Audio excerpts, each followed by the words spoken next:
La doctrina académica y jurisprudencial nacional y extranjera reconoce como principio del derecho del trabajo al principio protector.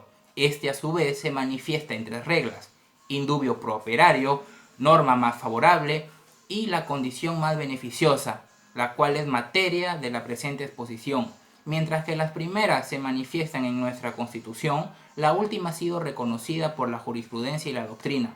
Tal es el caso de la Casación 4940 del año 2007, que define el principio de la condición más beneficiosa, tal como se muestra en las diapositivas. Esta definición se interpreta como la conservación de las mayores ventajas o derechos alcanzados por un trabajador frente a otros que pretenden su eliminación o su sustitución. Este principio tiene como fundamento el carácter protector del derecho del trabajo, encontrándonos con la tendencia progresiva del derecho laboral que busca mantener o mejorar y superar los derechos de los trabajadores. El principio de la condición más beneficiosa. La doctrina ha planteado tres teorías. La primera es irreversibilidad de las normas laborales. La segunda, el respeto de los derechos adquiridos. Y por último, modernidad u orden normativo. La primera teoría, irreversibilidad de las normas laborales, establece la imposibilidad de que la norma derogante empeore las condiciones reguladas por aquella que deroga. Esta teoría plantea el respeto de las condiciones más beneficiosas de origen normativo disfrutada por los trabajadores con anterioridad al cambio normativo. La segunda teoría, el respeto de los derechos adquiridos, refiere que no se deben de ver afectados los derechos adquiridos por los trabajadores antiguos frente a la norma derogante, porque ésta va a resultar aplicable solo frente a los trabajadores nuevos. Esta teoría garantiza que, a pesar de que la norma se encuentre derogada, los trabajadores siguen disfrutando por los derechos adquiridos que gozaban de estos. La tercera teoría es modernidad u orden normativo. Esta teoría plantea que la norma derogante actúa indistintamente frente a trabajadores nuevos como antiguos y suprime cualquier condición beneficiosa que gozaban estos. Cabe mencionar que nuestro ordenamiento recoge expresamente esta teoría. Les voy a hablar sobre los requisitos aplicativos. La aplicación de la condición más beneficiosa no es inmediata. Requiere de la participación de varios elementos para asegurar su vigencia. El primer elemento es que estamos ante un supuesto de sucesión peyorativa. La norma o acto no normativo posterior contiene derechos menores que los adquiridos por el acto no normativo primigenio, pero estos no dejan de ser gozados por los trabajadores en cuanto más ventajosos. El segundo elemento es el derecho que se conserva debe haber nacido de un contrato de trabajo o de la consolidación del transcurso del tiempo de un beneficio individual. Algunos consideran que la condición más beneficiosa puede aplicarse no solo frente a derechos nacidos de actos no normativos. Además, sería posible su aplicación frente a derechos originados en una ley o convenio colectivo. La conservación de los derechos solo puede darse frente a derechos adquiridos por un acto no normativo. ¿Por qué? Porque la normativa prohíbe la aplicación del principio para otros supuestos y el derecho solo busca ser permanente en tanto más favorable debe haber nacido de actos no normativos. Desarrollaremos la segunda de las razones, que supone la tutela de los derechos adquiridos y, al ser un derecho cuya titularidad es individual, solo puede ser invocada respecto de los derechos nacidos en el haz de relaciones jurídicas individuales.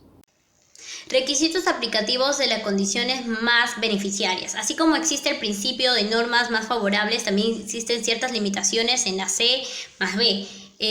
Como por ejemplo son límites materiales que básicamente se centran en la conservación, en la conservación de los derechos, de los beneficios, de ciertos acuerdos que están plasmados en un acto no normativo válido, por ejemplo, en una cláusula o en un contrato laboral. En los límites instrumentales. En estos límites instrumentales solo puede ser aplicado ciertos derechos que nacen, pues, que son nacidos de un acto no normativo válido. Además, estos pueden ser desplazados por una ley, pueden ser desplazados por un convenio colectivo o por algún acto no normativo posterior.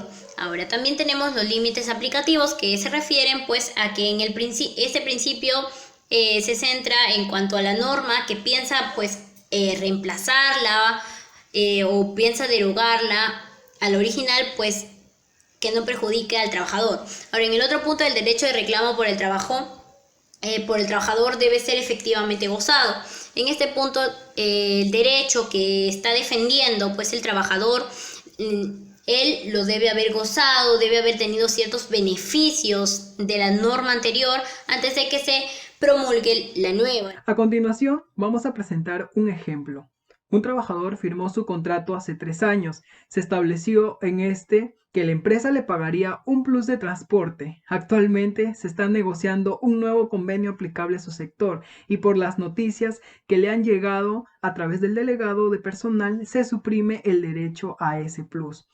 Entonces, ¿qué principio laboral deberá exigir el trabajador? Sí, efectivamente, el principio laboral que venimos estudiando, que es el principio de condición más beneficiosa. Entonces, podemos decir que el trabajador continuaría percibiendo el plus de transporte. Se aplicaría a este principio que establece que si una norma laboral brinda condiciones peores que las contenidas en los contratos, prevalecerán las condiciones más beneficiosas que se fijarán anteriormente. Ahora vamos a analizar la sentencia del Tribunal Constitucional número 3111 del 2004, interpuesto por la señora Luz Angélica Dávila Montenegro, donde ingresó a laboral para la emplazada el 1 de noviembre del 2001, cuando se encontraba vigente la ley número 27469, que restableció el régimen laboral privado de los obreros municipales, estableciéndose que la demandante adquirió sus derechos laborales bajo el régimen laboral público, acreditando que laboró de manera ininterrumpida y durante más de un año, y por ende adquirió la protección contenida en el artículo 1 de la ley número 24041, sustentando en el principio de condición más beneficiosa impuesta por la propia naturaleza tuitiva de nuestra Constitución, que ha consagrado el trabajo como un deber y un derecho, y además como un objetivo de atención prioritaria del Estado, por lo que el tratamiento constitucional de una relación laboral impone que sea visto en estos términos, siendo así que la segunda sala del Tribunal Constitucional resolvió fundada la acción de amparo. Conclusiones. Como primer punto tenemos que el principio de condiciones más beneficiosa consiste en mantener las ventajas o derechos reconocidos anteriormente alcanzados por el trabajador frente a otro posterior que pretende su eliminación o sustitución. Este tiene que ser más favorable a que se fijaron anteriormente. Segundo punto, tenemos que este principio se aplica frente a derechos nacidos de actos no normativos y cuya consecuencia es el mantenimiento del derecho efectivamente gozado por el trabajador. Como tercer punto, tenemos que la condición más beneficiosa no está contemplada en nuestra Constitución, pero sí nuestro ordenamiento jurídico se rige sobre la teoría de la modernidad y de orden normativo de los hechos cumplidos. Como cuarto punto tenemos que para que exista una garantía de legítima aplicación, Jorge Toyama recomienda que en los contratos o acuerdos laborales exista una cláusula de permanencia en la que se mantengan los derechos contenidos en la normativa anterior para aplicar en sí la condición más beneficiosa.